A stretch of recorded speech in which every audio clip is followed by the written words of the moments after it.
எல்லா புகழும் இறைவன் ஒருவனுக்கே. கடவுளுக்கு யாரை பிடிக்கும்?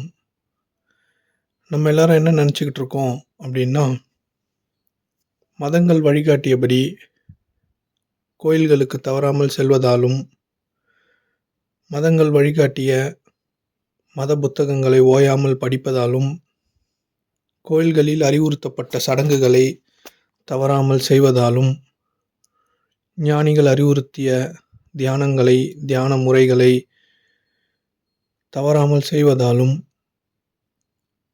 அன்னதானங்கள் செய்வதாலும், 4 பேருக்கு உதவி செய்வதாலும் கடவுளுக்கு நம்மளை ரொம்ப பிடிக்கும். ஆனால் இதையெல்லாம் நம்ம செய்துக்கிட்டு இருக்கோம். ஆனால் நம்ம வாழ்க்கையில் சாந்தமும் சமாதானமும் அமைதியும் ஆனந்தமும் இருக்குதான்னு பார்த்தா அதெல்லாம் ஒரு துளி அளவு கூட இல்லை.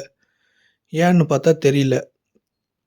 நமக்கு கற்றுக் கொடுக்கப்பட்டவை என்னவோ அதை நம்ம தவறாமல் சரியாக செஞ்சுக்கிட்டு தான் இருக்கோம்.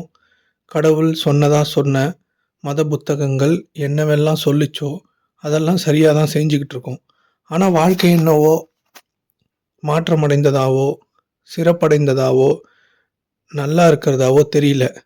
மேலும் மேலும் துன்பங்களும் கஷ்டங்களும் சிரமங்களும் அழுகையும் சிரிப்பும் பற்கடிப்பும் சந்தோஷமும் மகிழ்ச்சியும் மாறி மாறி வந்துக்கிட்டே இருக்கே தவிர வேறு எதுவும் நம்ம வாழ்க்கையில் பெருசாக மாறினா மாதிரி தெரியல. அப்போது கடவுளுக்கு யாரை பிடிக்கும்? கடவுளுக்கு யாரை பிடிக்கும் அப்படின்னா, யாருக்கு அவங்கவுங்கள பிடிக்குமோ அவங்கள தான் கடவுளுக்கு பிடிக்கும்.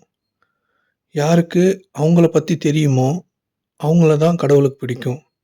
யாருக்கு அவங்க மனதை பற்றி தெரியுமோ புரியுமோ, அவங்க எண்ணங்களை பற்றி புரியுமோ, அவங்க யாருன்னு அவங்களுக்கு தெரியுமோ அவங்களுக்கு மட்டும்தான் கடவுள் உதவி செய்வார். புரியுதுங்களா?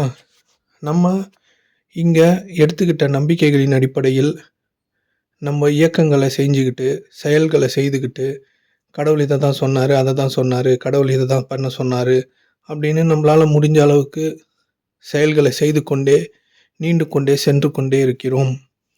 கொஞ்சம் நின்று உங்களை உத்து கவனித்து பாருங்கள். நீங்கள் யார், நீங்கள் என்னவா இருக்கிறீங்க அப்படின்னு உங்களை சுய ஆராய்ச்சி பண்ணுங்கள். உங்களை கொஞ்சம் கொஞ்சமாக ரியலைசேஷன் பண்ணுங்கள். ஏதாச்சும் உங்கள் வாழ்க்கையில் மாறுறதுக்கு வாய்ப்பு இருக்குது. மற்றபடி இந்த சமூகமும் நீங்கள் பிறந்த இந்த சூழலும் உங்களுக்கு கற்றுக் கொடுத்தவைகள் எல்லாமே உங்களை ஒரு அழுத்தத்துக்கே உட்படுத்துகின்றன அப்படின்னு நீங்கள் புரிஞ்சிக்காத வரைக்கும் உங்களை யாராலையும் மாற்றிக்க முடியாது. நல்லது. இறைவன் போதுமானவன்.